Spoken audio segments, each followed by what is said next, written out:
काँग्रेस पक्षाचा पुणेकर माझ्याच्या वतीने आपल्या सर्वांचं या ठिकाणी मी हार्दिक स्वागत करतो। आज आपण या ठिकाणी औंध बोपोडी विभागातून पुणे महानगरपालिकेच्या निवडणुकीत 2026च्या निवडणुकीमध्ये या ठिकाणी काँग्रेसच्या पॅनलचे हे चारही उमेदवार आज आपल्या समोर आहेत। त्याच्यामध्ये हे चारही उमेदवार निवडून येण्यासाठी सर्वच कार्यकर्ते एकत्रित आलेले आहेत, त्यांना काय सांगाल तुम्ही? आज या ठिकाणी सर्व बोपोडीकर या ठिकाणी उपस्थित आहेत आणि भैरवनाथाच्या साक्षीनं आज आम्ही प्रचाराचा प्रारंभ या ठिकाणी करत आहोत। प्रत्येक घराघरात पंजा आहे, प्रत्येकाच्या मनात पंजा आहे, परंतु त्यांनी सर्वांनी बाहेर पडून पंजाला मतदान करावं यासाठी आम्ही आज सर्वजण एकत्रित येऊन भैरवनाथाच्या साक्षीनं आम्ही नारळ फोडलेला आहे प्रचाराचा। आणि मला खात्री आहे की आमचे चारही उमेदवार हे अतिशय सक्षम आहेत आणि चारही उमेदवार हे आम्ही कार्यकर्त्यांना जे इतके वर्ष काँग्रेसच्या मागे खंबीरपणाने उभे आहेत अशा आम्ही सामान्य कार्यकर्त्यांना यावेळेला न्याय दिलेला आहे।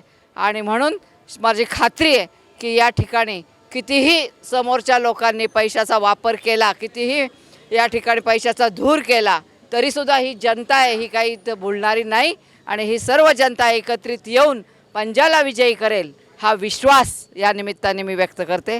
आज या महानगरपालिकेच्या निवडणुकीमध्ये आपल्या चारही उमेदवारांना या ठिकाणी मी हार्दिक शुभेच्छा व्यक्त करतो। आज आपण गेली 40 वर्षे या ठिकाणी काँग्रेसच्या माध्यमातून काम करताय। आज खऱ्या अर्थाने या भागामध्ये काँग्रेसला निष्ठावंत काँग्रेस कार्यकर्त्यांना या ठिकाणी निवडणुकीचे हे मिळालेले आहे, तर तुम्ही त्याच्याबद्दल काय सांगाल? खरं म्हणजे काँग्रेस पक्षाने आमच्या चारही उमेदवारांना निष्ठावंत काँग्रेस लोकांना आम्हाला म्हणजे संधी दिलेली आहे आणि काँग्रेसच्या जुन्या लोकांना संधी देऊन काँग्रेसने दाखवून दिलं की जुने काम करणाऱ्या लोकांना देखील निष्ठावंत लोकांना पक्ष न्याय देतो ही त्यांनी दाखवून दिलेली आम्हाला सर्वांना उमेदवारी देऊन। आणि आम्ही सर्व एक दिलाने एक जिद्दीनं आम्ही काम करतो आणि आपण जो हा कार्यकर्त्यांचा प्रचंड उत्साह जर पाहिला तर या ठिकाणी काँग्रेसला भवितव्य उज्ज्वल आहे आणि या ठिकाणी काँग्रेसचं गतवैभव पुन्हा प्राप्त होईल आणि या ठिकाणी काँग्रेस पक्षच विजयी होईल। चारही आमचे पॅनलचे उमेदवार प्रचंड मताने निवडून येतील।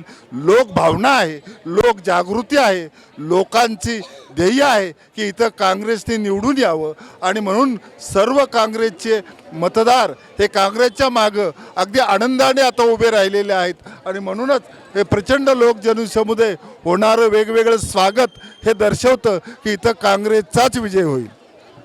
आज एक युवती म्हणून आपल्याला या ठिकाणी काँग्रेसने तुमच्यावरती भरोसा दाखवला आहे, युवती म्हणून आपण त्याला कशा पद्धतीने प्रतिसाद द्याल? सर्वप्रथम मी काँग्रेस पक्षाचा आभार मानते आणि मी एक युवती आहे आणि त्यापेक्षाही मी एक महिला आहे, तर मी आधी सगळ्यात जास्त भर पहिला महिला सक्षमीकरणासाठी देईल कारण आणि महिलांवर जे होणारे अत्याचार आहेत ते दूर करण्याचा प्रयत्न करेल आणि महिलांना जे महिला बेरोजगार आहेत त्यांना रोजगार उपलब्ध करून देण्याचा मी प्रयत्न करेल। जर मला आपल्या जनतेने जर मला ही संधी दिली तर आपली ही बोपोडी जी स्लम एरिया म्हणून ओळखली जाते तर मी तिला स्मार्ट करण्याचा प्रयत्न करेल। आणि सर्वात प्रथम इथे आपल्या इथे सोय नाही आहे हॉस्पिटलची, तर मी हॉस्पिटल इथे मोठं हॉस्पिटल आणि तेही म्हणजे न पैसे घेता उपलब्ध करण्याचा प्रयत्न करेल। राजेंद्र भुतडा आहे, गेली 40 वर्षे या ठिकाणी काँग्रेसचे कार्यकर्ते आहेत, त्यांना संधी जरी नसेल मिळाली तरी त्यांना सोन्याच्या रूपाने एक संधी मिळालेली आहे। एक नवे ह्या संपूर्ण उमेदवारामध्ये आपण सर्वात छोटे आहात, तर आपल्या काय योजना आहेत युवकांसाठी किंवा आणखी सर्वांसाठी? नमस्कार, मी सुप्रिया शुभम भुतडा, राजेंद्र भुतडांची सून। मला संधी म्हणजे 40 वर्षाच्या निष्ठेला संधी आहे।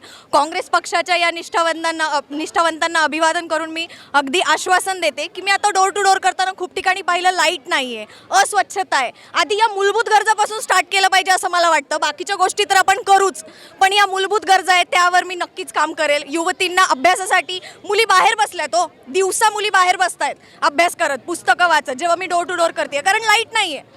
आपण या मूलभूत गरजा मूलभूत गोष्टींपासून चालू करूया। आपण फुले शाहू आंबेडकर चळवळीमध्ये गेली जवळजवळ तुमचे संपूर्ण कुटुंब या ठिकाणी कार्यरत आहे, ते करत असताना तुम्ही देखील या ठिकाणी काँग्रेसने तुम्हाला संधी दिलेली आहे। त्या संधीचं सोनं करण्याकरता फुले शाहू आंबेडकर विचार मंचाच्या माध्यमांना आणि इतरांना किंवा काँग्रेसचे ज्यांनी विश्वास ठेवला आहे त्यांना आपण काय सांगू शकाल? मी सुंदरताई नितीन हॉळ, मी गटातून मी सर्वसाधारण थांबलेली आहे। मी सर्व तळागाळातल्या लोकांना घेऊन जाणार आणि मला जे हांडरे साहेबांनी दिले हक्काचं मतदान दिलं आहे, तर ते मी सगळ्या लोकांना आणि मुलांना जर कशी नोकरी मिळेल आणि तळागाळातल्या लोकांना कसं पुढे नेईल, काँग्रेस पक्ष कसा पुढे जाईल ते मी बघेल. कारण की काँग्रेस पक्षांनी निष्ठावंतांना पद दिलेलं आहे आणि काँग्रेस पक्षाची उमेदवारी आम्ही चांगल्या प्रमाणात निवडून आणू हेच आम्ही बघू. या ठिकाणी बेरोजगारीचा प्रश्न आहे, त्याच्याबद्दल तुमच्या मनात काय भावना आहेत, काय करू शकता? या ठिकाणी सुशिक्षित रोजगार आहेत, त्यामध्ये सुद्धा प्रकार पडतात. एक पदवीधर सुशिक्षित बेरोजगार, एक म्हणजे टेक्निकल आर्ट असलेले बेरोजगार आणि एकांना कुठले आर्ट नसलेले बेरोजगार, असे विविध बेरोजगार इथं आहेत. या बेरोजगारासाठी विविध योजना आमच्या आहेत, त्यांचा आम्ही वेगळा, आता काही ग्रॅज्युएट असतील, MPC SC बँकिंग या परीक्षा आहेत, या परीक्षेचं केंद्र इथं सुरू करायचं आणि त्यांना प्रशिक्षित करायचं. तसे अकुशल कामगारांना प्रशिक्षण देऊन त्यांना कुशल करायच्या, अशा अनेक बेरोजगारांसाठी योजना आम्ही तयार केलेल्या आहेत आणि आम्ही त्या